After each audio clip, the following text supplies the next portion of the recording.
Hello good people of YouTube and welcome to my channel. In this video I will be looking at unit fillers, specifically for my Bretonnian Men at Arms, and in particular this giant that I've built here.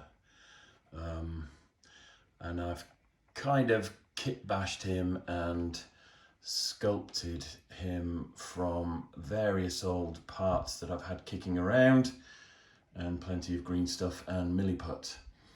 I did actually put some photos of this chap up on the Warhammer The Old World Facebook group, which is the largest group on Facebook, Old Hammer group on Facebook, the one with 54,000 members at the time that I've made this video. He's also ended up on Instagram as well. And I've had several questions about how I sculpted him and what figure was he originally based on. And this video will be answering those questions. I've also included a number of other giants for scale reference.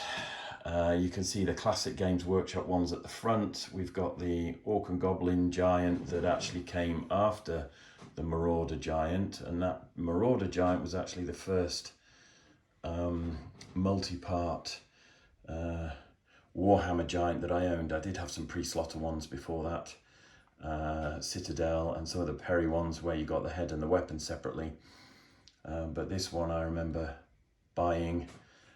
He's currently dusted in a white highlight because I'll be repainting him.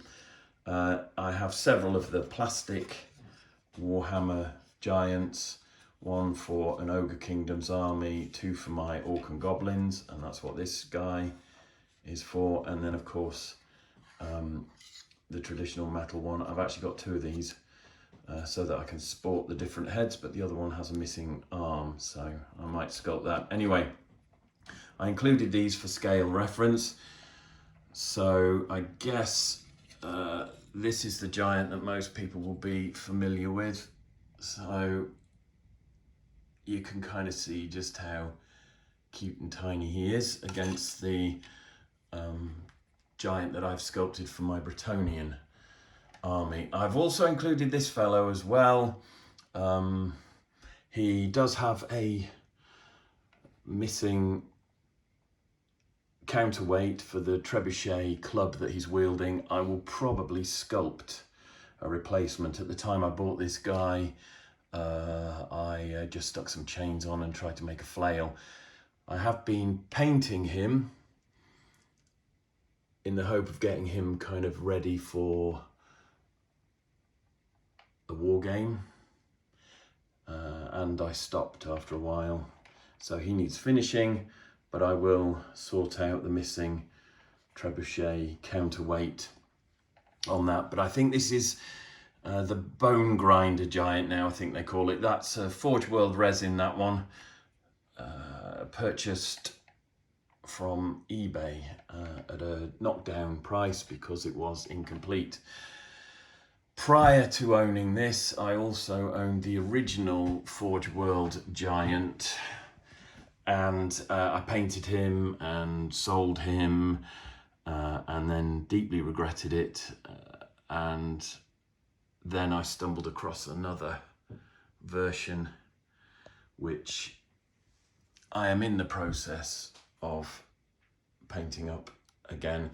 So this was the first Forgeworld giant that I ever owned.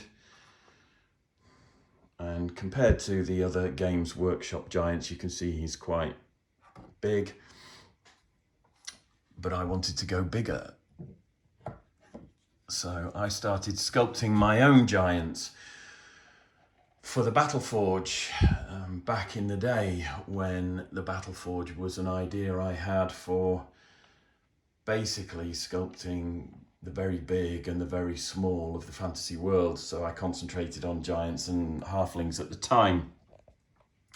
If anyone's purchased the Battleforge Imperial Giant, you'll probably recognise those two models. I have featured them before. If anyone has bought my book on painting fantasy miniatures, you'll probably recognise those giants because they both appear on the front cover and are featured, or various parts of them are featured inside the book as well.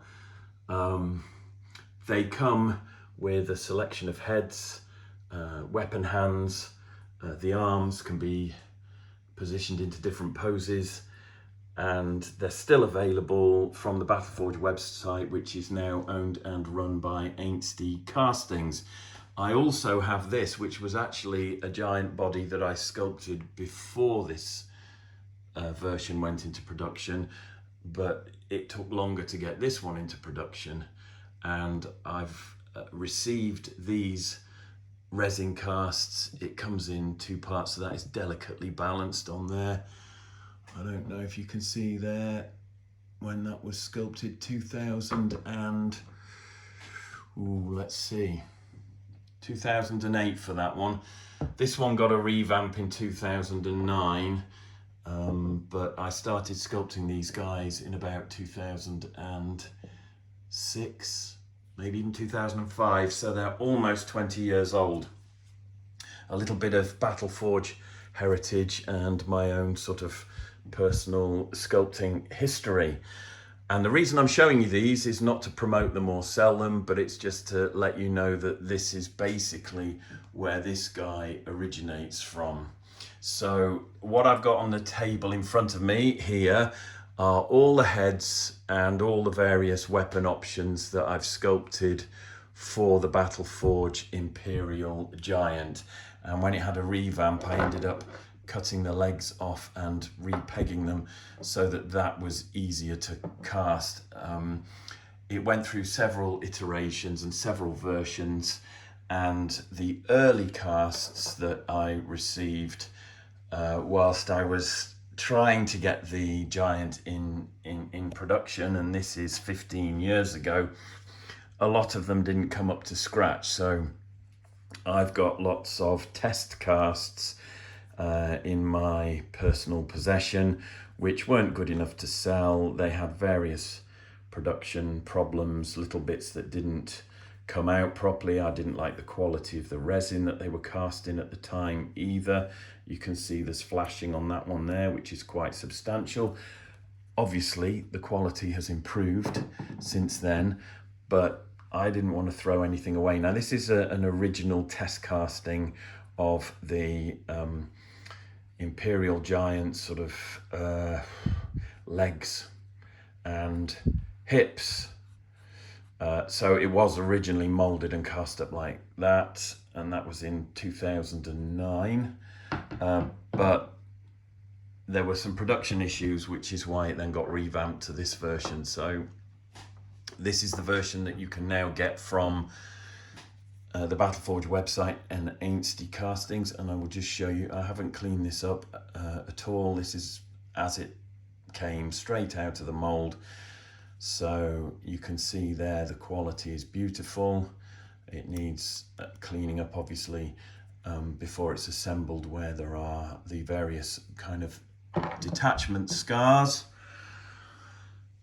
But I'll probably keep this one pristine for my own personal collection. I've got the 9 different heads as well. They're different colours because they were cast up at different times in different resins. But obviously it was a big operation getting all of these moulded up. And some of you will recognise some of these heads.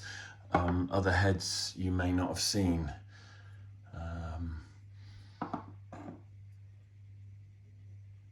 But yeah, this is basically where my love affair with sculpting giants started, from, you know, weapons that we hang on the belt to the various different weapon hands that I've created for this giant here. So this is, these two here, these are the original sort of Imperial Giants from the Battleforge, and like I said, they feature in my book. So that was where I was at sort of 20 years ago, getting these guys into production. And the thing that I wanted to achieve with them was to create a resin giant that was bigger. than the original Forge World Giant, which is a model that I still think is brilliant. So so that is where where my passion for sculpting giants came from. So my next unit filler, which will be going in here, I won't be using this bone grinder giant in with my Bretonnians because I fancy he looks better in an Empire or a Dogs of War army. So I've put him in here just again for scale reference, but I will be creating another sort of Battleforge conversion, but basically another Bretonnian giant to go in my second unit of Bretonnian Men at Arms and to accompany this guy here. And I will be using the legs from an old casting and again the torso from an old casting, and you can see on this giant how I've basically reskinned a lot of the detail. Anything in grey that you see is the surface of the original piece, which I've left. I didn't want to obliterate all of it. I did want to pay kind of homage to the history of this chap, but I did reskin a lot of the detail, particularly on the legs. I ended up trimming off all the bows and kind of ragged bits of cloth and all the shields and things. I don't know if you can see them very clearly on there. There we go. Lots of detail for painting on those, which was why I did it. But and the look I was going for with these two was really that kind of old school Citadel vibe, that pre-slaughter vibe, which is why they probably look a bit more goofy and a bit more clunky than something like the Forge World Giant or the Bone Grinder Giant.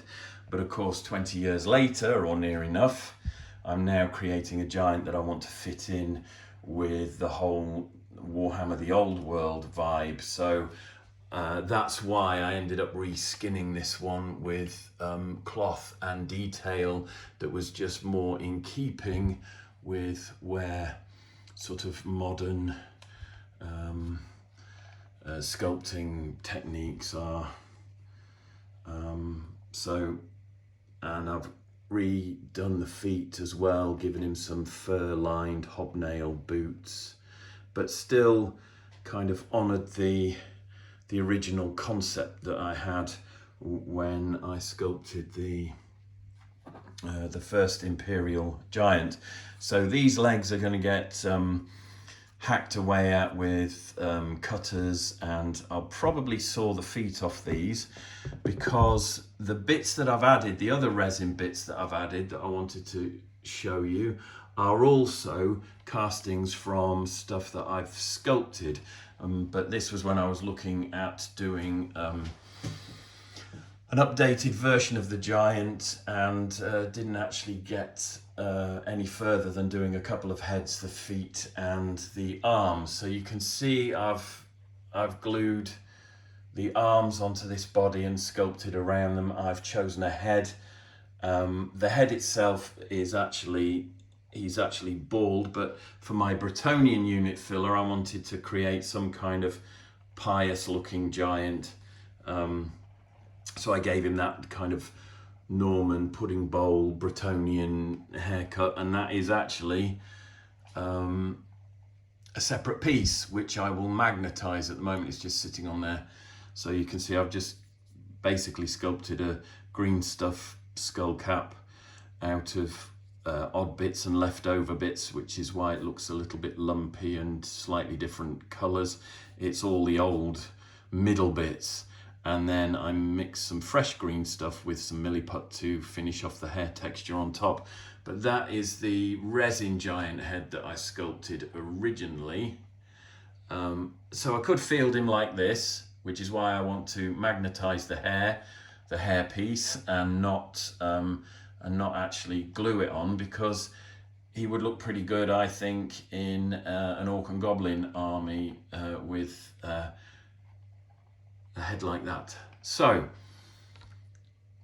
but for the Bretonnian army, I'm giving him this kind of pudding bowl, King Edward V, Henry V, sorry, haircut, that kind of Agincourt. And the other thing I wanted to do as well was keep my options open. So if you notice on the base there, I've done barrels and stones and buckets and things, and there is a shield there, which I may or may not take off, but I wanted to keep my options open. I've got lots of historical armies on the go, and I would like to add fantasy miniatures to some of those, so that I can basically fight sort of, never mind the bill hooks or lion rampant or dragon rampant or whatever, and use a mix of the Perrys, or claymore castings or foundry, or footsore or first corps, or any of the other companies out there that are doing medieval miniatures like Victrix, and actually mix them with some fantasy monsters and creatures. So I'm keeping my options open, so no Bretonnians on the bases, or anything like that, no dwarves, no dead halflings, no goblins, anything like that for this guy in particular. The other ones I don't mind, where they're Games Workshop or Citadel miniatures specifically for Warhammer The Old World or Age of Sigmar, then yeah, fine. And that's a snotling out of the Night Goblins box, which is another Old World army or faction that I'm building. So I'm keeping my options open for the giant that I've created there, and he could end up turning up on a historical, in a historical battle like Agincourt or the War of the Roses, as we give it a bit of a fantasy twist. I will be doing other videos where I'm looking at things like mythical creatures and getting those into historical armies. So that is something that I enjoy doing. I am passionate about. It's not all about Warhammer The Old World, although I do love The Old World. And it's kind of kick-started a renewed interest in the hobby for me. So these, rather than going to waste, these old test castings can now be glued together and pinned to give me another body that I can reskin and redetail and turn into another Bretonnian looking man-at-arms or knight. And I'm actually thinking for my next one, which will occupy the space that the bone grinder giant is in there, I might do some kind of medieval tabard down the front and back. So there'll be a fleur-de-lis or whatever, and it'll look a little bit more like a man-at-arms rather than a peasant or a yeoman or whatever. So that's my thinking with that, and I like the idea of making it look like the tabard was perhaps made out of stitched together sails off a sailing ship. I think I did something similar on one of these. I'm not sure which one. I don't think it's that one. I went for the colourful garb on that one, but I think it must have been the paint job on this one. When we come to the back here, I was thinking, sort of empire sailing ship, the sails and so on. And I did actually paint a pirate's flag and some other bits of iconography, which were kind of reminiscent of Warhammer before the end times. So, but anyway, I will pick this guy up and give you a closer look in a minute, but I just wanted to quickly pull out the extra bits that I sculpted, which I've used to create the giant that is accompanying my Bretonnians in this video. That was the head that I used there. So, as I said, just with the hairpiece. And for anyone who's interested in my sculpting techniques, mostly, as you can see, I use green stuff mixed with milliput. I am actually coming to the end of my supply with green stuff, so I do need to find a new source. But yeah, I tend to mix them together, normally about 50-50.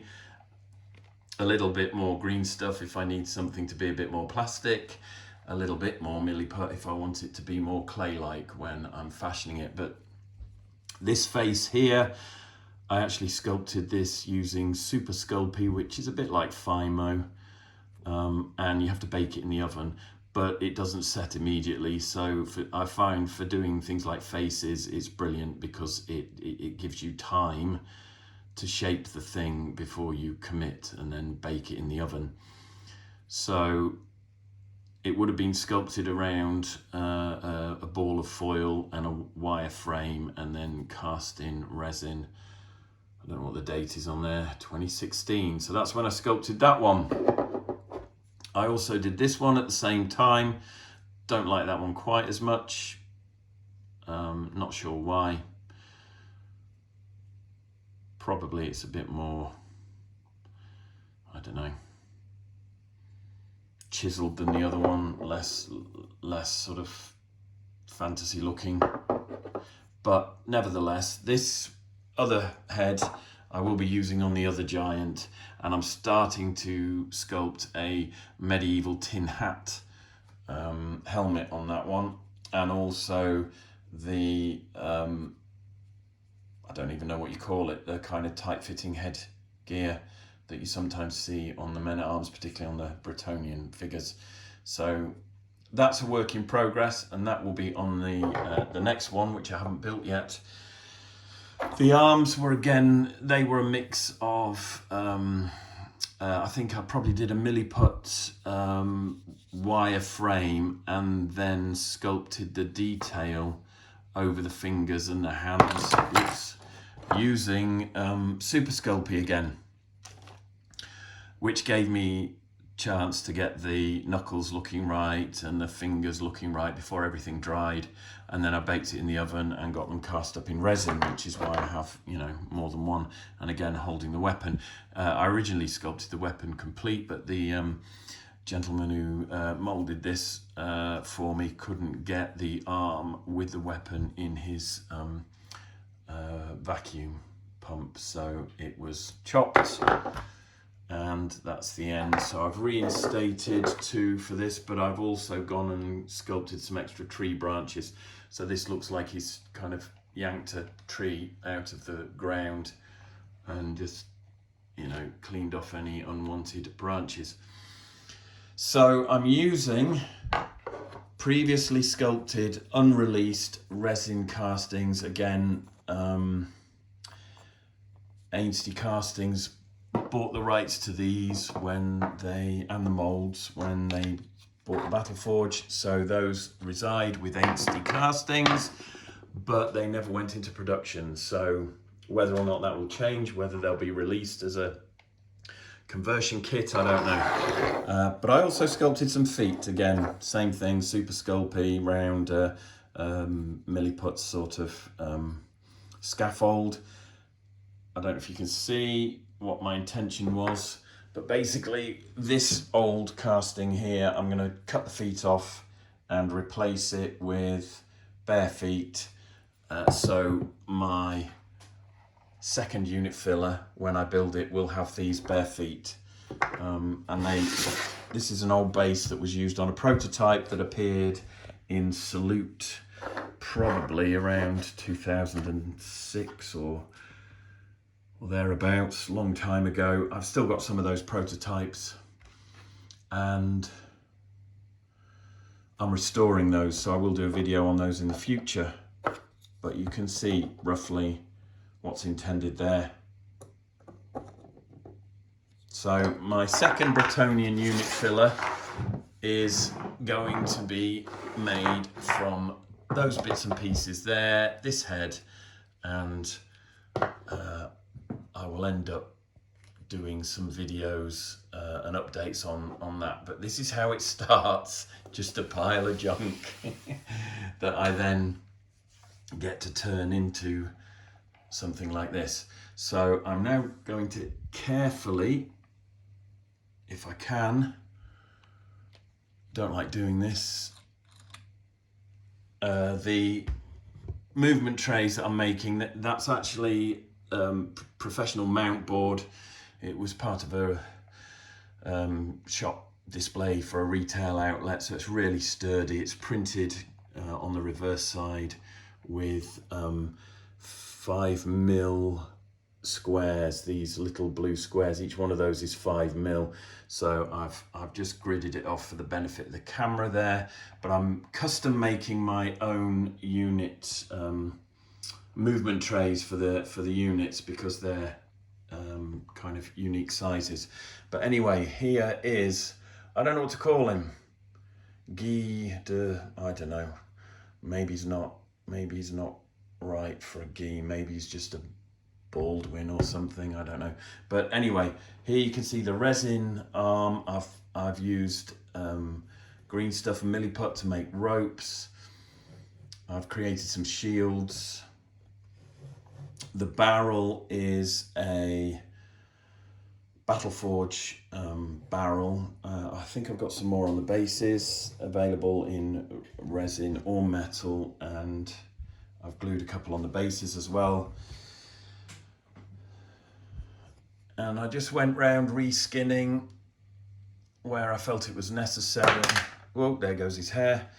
I've done a mallet, which I was thinking about tying that on with rope, but then I thought, no, actually, let's put a wooden wedge in the end of the handle there. That's another fixing mechanism for tools, so I went for that instead. I've got a dagger there, made out of bone and an orc's skull. And then I also did a buckler shield and the breastplate for a piece of armor as a finger guard on that. A little shield on his shoulder there, lots more rope, and yeah, just went round sculpting up detail. Now I've left a space there, and it's my intention to put a magnet in there and then do either in a similar way to what's gone on there. I want to do either a boar or perhaps a horse, maybe even a Bretonnian war horse, or a cow or something, but I want to magnetize them, so depending on which army this giant ends up fighting in, if he's fighting for orcs and goblins, for example, if he's part of my greenskin horde, then I can put a horse there, Bretonnian war horse. If he's in my Bretonnian army, I could put an orc boar in there. So I will be sculpting basically his lunch.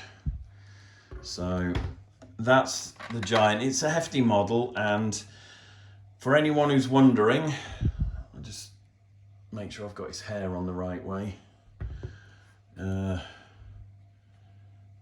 It's difficult to tell.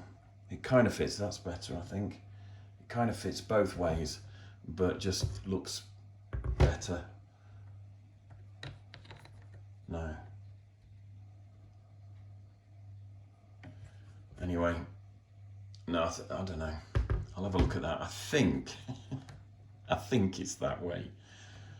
No, it's not. It's that way. Yes, I remember now. I didn't put any detail on the back. So that's another reason why I want to magnetize it, because it won't keep dropping off. But it's fun and games.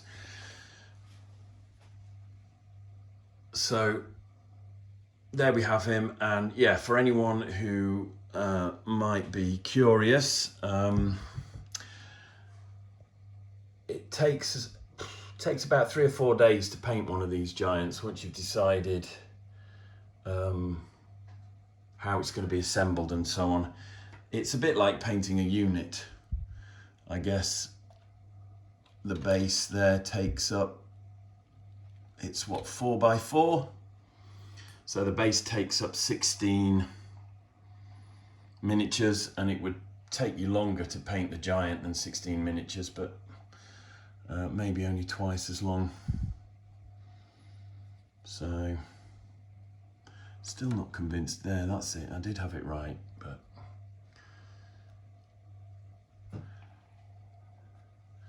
So that's my Bretonnian Giant unit filler. And I will be painting him very soon, but I wanted to show you guys what he looks like before he's actually got any paint on him, so you can see the bits that I've sculpted, you know, how I've made the ropes, how I've done the knots, all that kind of stuff, the bits of resin that I've used from stuff I sculpted previously. So there he is. I also had questions when I showed these Bretonnians on the Warhammer The Old World Facebook group. I had questions about my unit fillers, particularly the ogres. So I've still got some photos to put up for these. But this guy is a conversion of an Imperial ogre that I sculpted for the Battle Forge. So the grey bits are the base figure. I did actually chop the arms off and reposition them. This was the big boss man. I chopped the top of his head off and I've given him a medieval style helmet, but one that's big and clunky and looks like it's been built by an ogre. I did a bit of kit bashing. There's a Bretonnian shield there, and obviously a Bretonnian halberd, so that he fits in with the Bretonnian men at arms, because I didn't intend on using this guy anywhere else. So struggling to get him in here. Doing it very gently because I don't want to break anything. So the original figure's still available from the Battle Forge, and that was a resin casting that I had. And also here's another resin ogre. I have featured this in a previous video on my Bretonnians and unit fillers, because I've more or less used him as he was sculpted. I didn't do too many sort of Landsknecht type bits of detail on this one, so with the right colour scheme I think he'll just pass as as an ogre in Bretonnian style garb, so he goes straight in to that unit there. So yeah, the bone grinder is just a filler at the moment for this video, but also a nice kind of scale comparison for that guy there. And finally, I have featured these before, but I just wanted to take a bit of a closer look at the front rank of Bretonnian men at arms that I was kit bashing and converting. So I've done a two-handed one here. Most of the bodies I think are Fireforge, medieval, men at arms, sergeants at arms. The arms that I've used are a combination of either the Fireforge, Northmen, folk rabble. Again, lots of kit bashing, chopping, cutting. That's a Bretonnian head and a Bretonnian halberd. And I've stuck the Bretonnian accoutrement onto these non-GW bodies, so that they still fit in with the whole Bretonnian vibe. This is actually one of my favourites, again using a Fireforge body. The arm is Bretonnian up to the elbow, and then it's Fireforge from the elbow up to the shoulder, same on the shield as well. But I like the way that one's turned out. That's nice and dynamic. Some of you may have seen these in a previous video, so apologies if it's repetitious, but and here we have a conversion that I've done, and this is actually an orc arrow that I sculpted and had cast in metal, and I've just placed that this afternoon into the shoulder or chest of this. Again, Fireforge body, the Dust Vault medieval sergeants at arms and so on. The hand is a Fireforge Dust Vault hand, but the arm, again Fireforge, is from their fantasy range of folk rabble. Northman folk rabble, Forgotten Worlds or something, that range is. So he's a nice little wounded chap. This is just a straightforward Bretonnian in a different position, Fireforge, Dust Vault, medieval, man at arms body again, or sergeant at arms. Games Workshop head, Games Workshop shield arm, Games Workshop halberd, and the shoulders are Forgotten World folk rabble from the Northmen. Another one, same combination again, but this body I believe is Oathmark, but it's still got the folk rabble hands, which were originally holding a pitchfork, and I've swapped the blade out there for a halberd blade. Only a couple more to look at after this one. Same thing again, fighting from behind the shield, Fireforge, Dust Vault, medieval, sergeant at arms body, Bretonnian arms up to the elbows. From the elbow to the shoulder is the folk rabble. Bretonnian head, Bretonnian shield, Bretonnian halberd. So once I got a formula going, it was quite easy to kit bash these. Again, Bretonnian head. Now I did sculpt a longer hood on that one, and I also put the Bretonnian helmet and bag from the peasant archers or whatever on there to give it more of a Bretonnian feel. And same applies, Fireforge, Dust Vault, medieval, sergeant at arms body, and from the elbows to the shoulders are the folk rabble, I believe.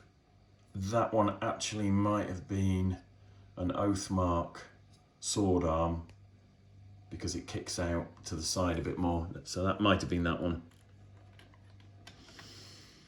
And the final one is this one, which I quite like. It's the kind of stumbling Bretonnian. And basically what I did was I just cut one of the sergeant at arms from Fireforge, which is in a kind of crouching position. I cut that model off the base, glued it back on, sort of lunging forwards, and used folk rabble arms and a Bretonnian halberd with a hand on it and a Bretonnian helmet there for that guy. So these are now ready to be, well, I say they're ready to be undercoated and painted, but I do still have to stick on all the little bits of Bretonnian kit. I've left those off until sort of last minute. I'll be sticking bits and pieces onto these guys. So we are only days away from getting the paints out, but yeah, let's just have a quick flyover. So all the rear ranks are pretty much Bretonnian men at arms. I would say built out of the box, but if you've seen my previous videos, you will know that I have actually used heads from the Fireforge, medieval, Dust Vault ranges as well. So there's been quite a lot of kit bashing done on this, and rather than go through it all again, if you want to check out my previous videos, please do. That's an Oathmark head, which you will have seen if you'd seen the previous videos. So yeah, I'm almost ready. I just need to replace the Bone Grinder Giant there with another sculpted version of this dude. But that's it. That was what I wanted to show you in this video. My scratch built, converted, sculpted Bretonnian giant unit filler. with his pious hairdo or not, depending on how I choose to field him. But yeah, those bits there will, by the end of next week, hopefully be a fully sculpted, put together companion for this guy, and I will be able to do a quick video on how I built him and what the two of them look like together. But yes, thanks very much for sticking with me this long. You've been great. I've been Paul, and I really appreciate all the feedback, all the support, all the subscriptions to my channel, and everyone who's smashed that like button. I'm ever so grateful. It does make a difference. It does help keep me valid in a world full of algorithms that perhaps I don't like very much. But yeah, so there we have it. I will as well do a video at some point in the future, perhaps when I've painted more of these guys up, just looking at my collection of giants, from this wonderful Forge World giant that kind of sparked a passion in me, to the Marauder giant that I owned as a teenager. Still love that one as well. To the giants that I sculpted myself, right the way up to this mean looking unit filler for my Bretonnian Men at Arms. Thanks again. Take care, stay safe, and I'll see you in the next one.